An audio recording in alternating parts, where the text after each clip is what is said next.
នេះមកដល់ហើយបងប្អូនបាទធនស្រី2ជាមួយនឹងបងសំណប់ដែលជាប្រធាន ISKA កម្ពុជារបស់យើង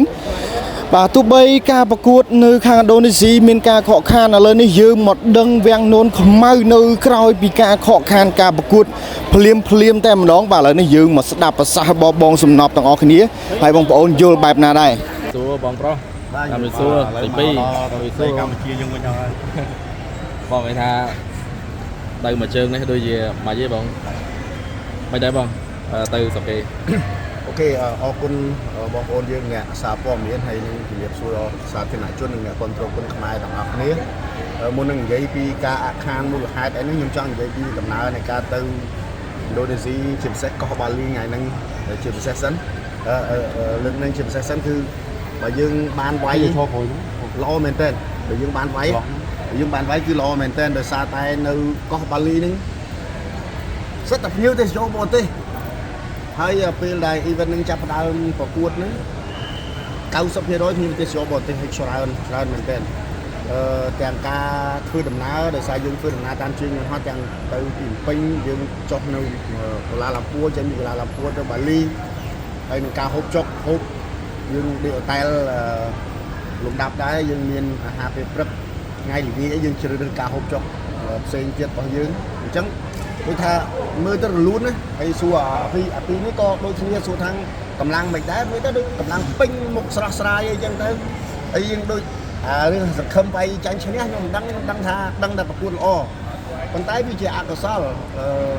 យើងទៅបានមុនណាបើយើងមើលការរៀបចំកម្មវិធីរបស់គេធ្វើរៀងលក្ខណៈអាជីពណា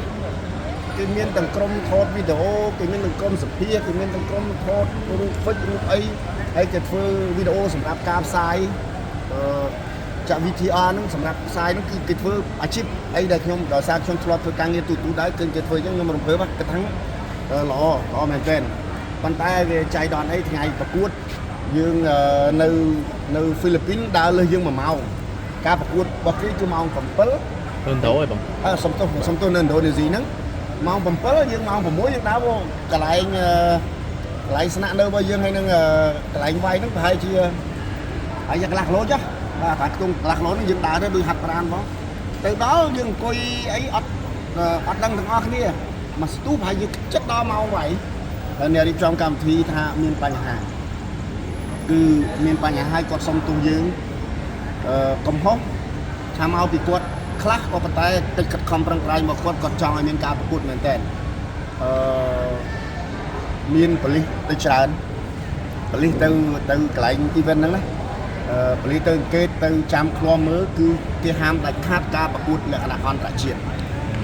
ប៉ុន្តែការប្រកួតរវាងកីឡាករឥណ្ឌូនេស៊ីប៉ះឥណ្ឌូនេស៊ីគេប្រកួតធម្មតា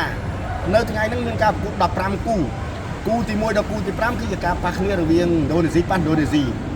គូទី6ដល់គូទី10មានខ្មែរយើងមានម៉ាឡេស៊ីមាននូហ្សេឡង់មានអូស្ត្រាលីមានហូឡង់អីហ្នឹងបាទអត់ដូចអត់មានថៃទេការប្រកួតហ្នឹងគឺត្រូវប៉ះជាមួយឥណ្ឌូនេស៊ីបានន័យថាអ្នកទាំងអស់គ្នាគឺត្រូវប៉ះជាមួយឥណ្ឌូនេស៊ីបានន័យថាបាទយើងទៅប៉ះបាទអញ្ចឹងគឺគេអត់ឲ្យមានការប្រកួតហើយខ្ញុំក៏ជជែកសួរដែរប៉ុន្តែខ្ញុំមើលទៅខ្ញុំខំប្រឹងសួរគេកាន់តែច្រើនខ្ញុំគិតថាខ្ញុំចង់ដឹងរឿងគេច្រើនពេកហេតុអីបានអញ្ចឹងព្រួយពេលដែលអត់បានប្រកួតក៏មែនពិតគេអត់បានចោលយើងទេតម្លៃខ្លួនរបស់កីឡាករនេះក៏គេបើកឲ្យដែរហើយប្រទេសផ្សេងទៀតដូចគ្នាគេគ្រាន់តែសុំទោសយើងថាវាអត់អាចធ្វើបានដោយសារមានបញ្ហាខ្ញុំមើលទៅមានបញ្ហា2អានេះកំណត់ខ្ញុំឯណាខ្ញុំមើលទៅមានបញ្ហា2អានោះវាជាការស្មានទេដោយសារតែនៅកោះបាលីប្រទេសឥណ្ឌូនេស៊ីនេះមានសហព័ន្ធយើងទៅវាយនេះជ្រកក្រោមពាក្យមួយថៃបាទដោយសារតែពីមុនមក organizer ហ្នឹងគឺគាត់រៀបតែ MMA ទេនេះជាលើកទី1នៅក្នុងជីវិតរបស់គាត់ដែលគាត់ធ្វើការងារមួយថៃហ្នឹង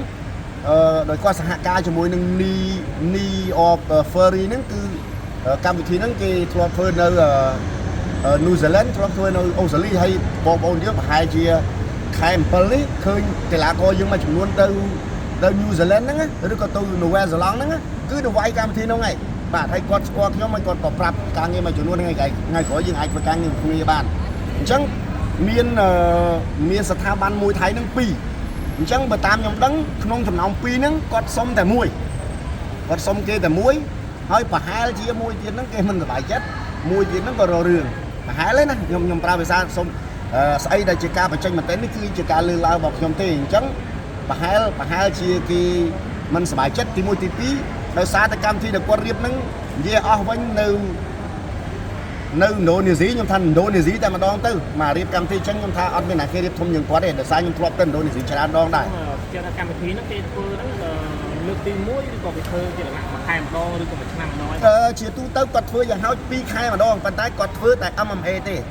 អ្នកថាមុនហ្នឹងគេធ្វើតែ MMA បាទគេធ្វើមកជាគុណខ្មែរបដាថៃហ្នឹងគឺលើកទី1បាទបដាថៃគេមិនសំដៅលើគុណខ្មែររបស់យើងទេគេសំដៅលើមួយថៃហ្នឹងគឺលើកទី1ទេហើយបទពិសោធន៍គាត់ធ្វើ20 30 40ដងហើយគាត់ធ្វើគាត់ទៅនៅនឹងហើយគាត់នៅរៀបចំប្រហែលជាបរទេសអញ្ចឹងប្រហែលជាអាចមានការចំណែនដោយសារតែឃើញកម្មវិធីគាត់ធំអានេះខ្ញុំនិយាយទៅប្រហែលជាមានការចំណែនអញ្ចឹងធម្មតាយើងទៅដល់ហ្នឹងយើងធ្វើធំជាងគេអញ្ចឹងចំណែនអញ្ចឹងប្រហែលជាគេប្តឹងប៉ូលីសឲ្យមកទី1ទី2គឺមានបញ្ហាមួយទៀតទាក់ទងទៅនឹងវីសាមានបញ្ហាវីសាអ្នកដែលទៅចូលរួមកម្មវិធីនឹងទាំងអស់ទាំងខ្ញុំទាំងអាពីទាំងតបភេងទាំងកីឡាករទាំងគ្រូបង្អីទាំងអស់ដែលទៅពីប្រទេសផ្សេងទៅគឺទៅ tourist visa បាទទៅ tourist visa អញ្ចឹងគេទៅដល់ហ្នឹងអ្នកដែលយើងទៅហ្នឹងបានយើងទៅរលុយមែនអត់អញ្ចឹងវាតាក់ទងនឹង working visa អញ្ចឹងប្រហែលជាបើខ្ញុំមើលណាប្រហែលជាប៉ូលីសគេចាំខាត់គូបរទេសហ្នឹងដោយសារតែគេអត់ឲ្យវាយទៅកណាវាយវាពាក់ព័ន្ធទៅនឹងវាវាតាក់ទងរឿងលុយបានអ្នកគាត់អាចតែជាការខ្វះចន្លោះរបស់គាត់ដែរហើយក៏គេចាក់ជន់តែម្ដងណាអាហ្នឹងយើងនិយាយបែបហ្នឹងអញ្ចឹងអត់បានវាយបងយល់ឃើញជាការយល់ឃើញបាទជាការយល់ឃើញប៉ុន្តែខ្ញុំគិតថាហេតុផលនឹងប្រហែលជាមិនសូវជាខុសប្រហែលទេប៉ុន្តែវាជាការយល់ឃើញរបស់ខ្ញុំដោយសារបទពិសោធន៍ការងារព្រោះធម្មតាបើគេហាមឃាត់ event នឹងមិនឲ្យធ្វើគេប្រកាសជាមិនឲ្យ event នឹងធ្វើតែម្ដងប៉ុន្តែនេះឥណ្ឌូនេស៊ីប៉ាឥណ្ឌូនេស៊ីឲ្យធ្វើប៉ុន្តែឥណ្ឌូនេស៊ីប៉ះជាមួយបរទេសឲ្យធ្វើហើយមានគូខ្សែក្រវ៉ាត់មានគូដណ្ដើមពីនេះទៀតឥណ្ឌូនេស៊ីប៉ាឥណ្ឌូនេស៊ីគាត់ប្រកួតលក្ខណៈអីគេបងគាត់តទៅចុងក្រោយគឺគាត់ប្រកួតលក្ខណៈមិត្តភាពទាំងអស់លក្ខណៈអត់អីឬមួយក៏បដាថៃគេវាយមួយថៃបាទគេវាយមួយថៃបាទខ្ញុំវាធ្លាប់ហៅគុណខ្មែរបាទដោយសារនៅក្រៅប្រទេសយើងមិនបាច់និយាយក៏បានគេវាយដល់មួយថៃហ្នឹងឯងបាទយើងទៅនេះក៏យើងជ្រកក្រោមឈ្មោះទៀតដែរហើយយើងងាកមកបញ្ហាហ្នឹងវិញយើងអត់គិតថាទៅលើបញ្ហាអាចកូវីដគេខ្លាចមានឆ្លងអីទេបងអត់ទេបើខ្លាចកូវីដឆ្លងគេមិនឲ្យអ្នកទេសនាចូលមើលធម្មតាគេទិញសបុតគេចូលញ៉ាំអីធម្មតាអត់មានបញ្ហាទេហើយការប្រកួតនេះគឺដូចខ្ញុំថាអញ្ចឹងអ្នកបដាលនៅក្នុងស្រុកគេវាយជាមួយនឹងអ្នកបដាលក្នុងស្រុកបានអត់តែបរទេសទេហើយមិនមែនសំដៅទៅលើកីឡាករនីខ្មែរមួយរូបទេខ្ញុំឃើញមានបងប្អូនមួយចំនួនគាត់ comment ហ្នឹងមកពីយើងទៅវាយទៅប្រហែលជាថៃគេ block យើងអីខ្ញុំថាបងប្អូន overthinking គិតច្រើនពេកមិនអញ្ចឹងទេខ្ញុំប្រហែលជាមានការចំណែនរវាងអ្នករៀបចំកម្មវិធីនិងអ្នករៀបចំកម្មវិធីហើយទី2គឺគេចាប់កុកបានដោយសារតែយើងទៅហ្នឹងគឺទៅ tourist visa បាទ